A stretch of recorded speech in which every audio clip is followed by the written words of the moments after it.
Okay, sorry for the late biweekly, but I really didn't have anything additional to say on Friday relative to like what I already said on Tuesday in our group meeting with Sam and Nathaniel.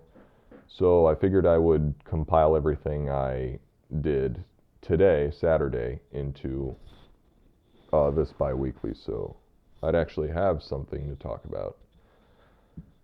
So in the past, I really didn't have um, too good of an understanding of how I could use the Rosetta protocols to apply it to this project. But now I have an idea of what specific workshop tools I can use and how I can use them.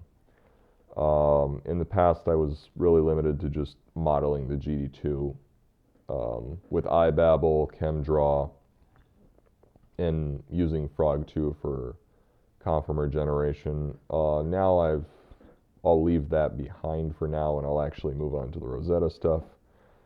Um, that's what I've done really, and yeah. So recently, I examined different conformer generation methods, and my conclusion really is that I ideally would like to use BCL more than the others, because in the BCL study that accompanied the BCL conf release in 2015.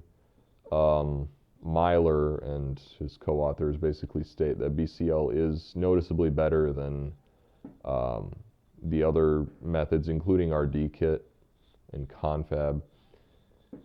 But I mean, so ideally, I would like to use BCL if I can get it to work in HPCC. Thus far, I haven't really been able to get it to work on the web server, and but that's not really indicative of like its HPCC situation, since my issue currently is that the SDF ligand files I'm introducing into HPCC just get deleted for whatever reason and they become empty.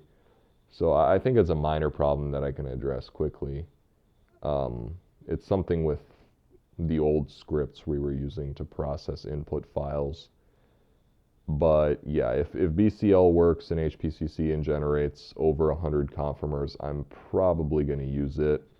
I'll download RDKit too, just because it's free and it's open source, and uh, I heard it's adequate, definitely. Like compared to BCL in the BCL study, it's not bad by any means. So yeah, but I don't know about Frog. Frog seems, I mean, it was noticeably worse than RDKit, and RDKit is somewhat worse than BCL. So moreover, BCL seems to be the most modern one out of those.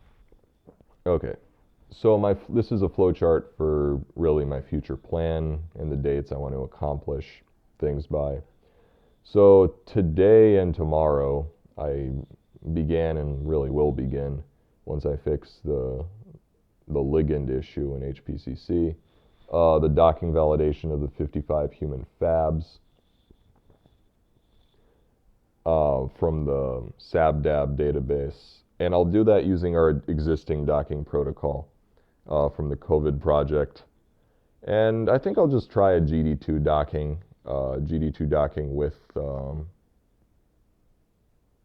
with one of the fabs that, I don't know, Sam wants me to try it with. And I'll do it with our existing ligand docking protocol. I mean, ideally we will use a specialized glycan dock protocol for the GD2. But I mean, I'll just do the standard ligand docking protocol for comparison. Who knows? Maybe it will be adequate. But even if it is, I fully expect glycan dock to be superior because it was designed for that, and it was designed recently too. So yeah, so I looked at two glycandoc papers in Rosetta Commons. One was from 2016, the other was from this year. And they describe the protocol, like what you need to do to implement glycandoc, but it's really in sort of vague and disconnected terms, and it assumes a lot of prior Rosetta knowledge and experience, which I don't really have. So, I mean, I'll try and implement them because I mean, glycandoc is ideal for modeling GD2 interactions with an antibody. And I'll ask around for help, and I'll need to dock GD2 to the antibody prior to affinity maturation, because the affinity maturation protocol necessitates a complex, an antibody antigen complex, so the ligand needs to be inside the antibody cavity.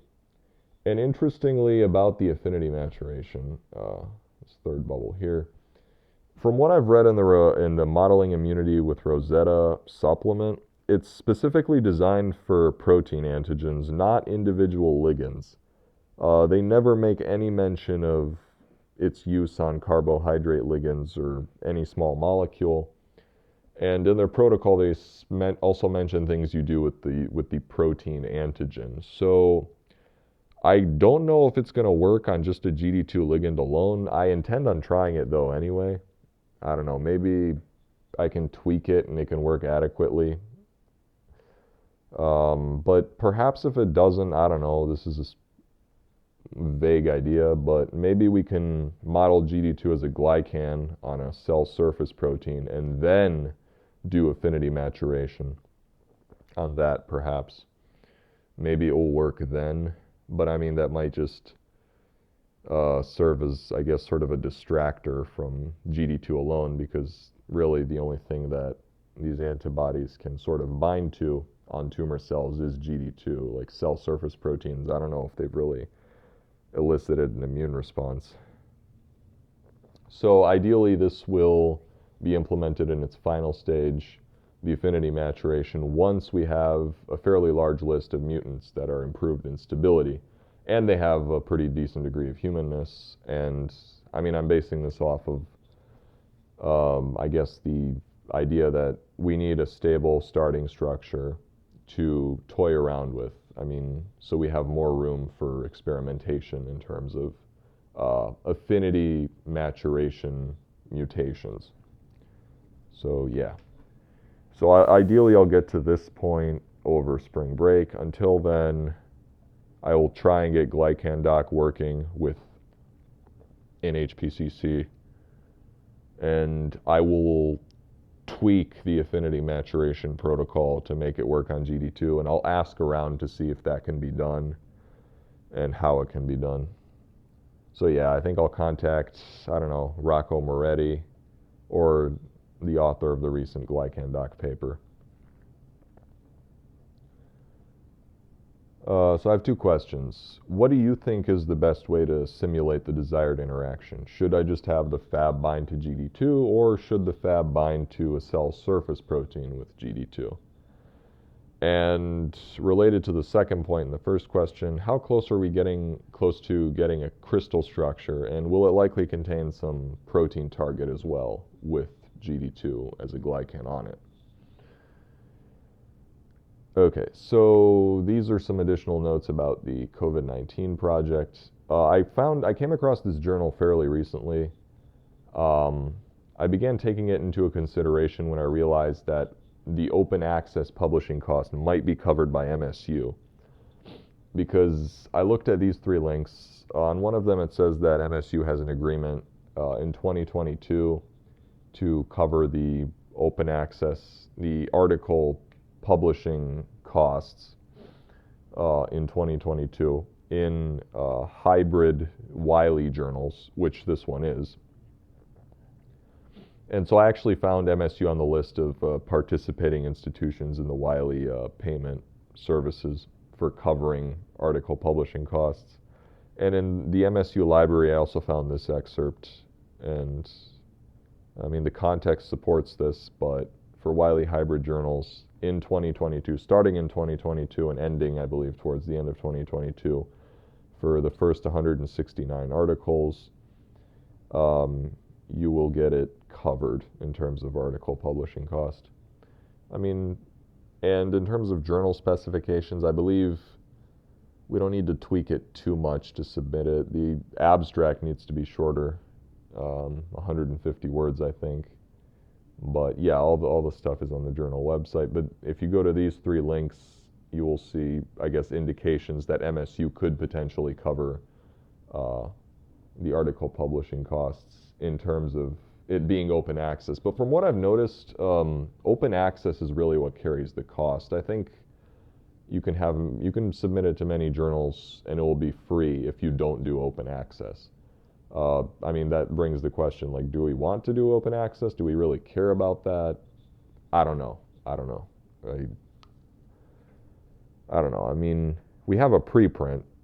Does that really affect our consideration? I mean, it's technically open access with a preprint, but I don't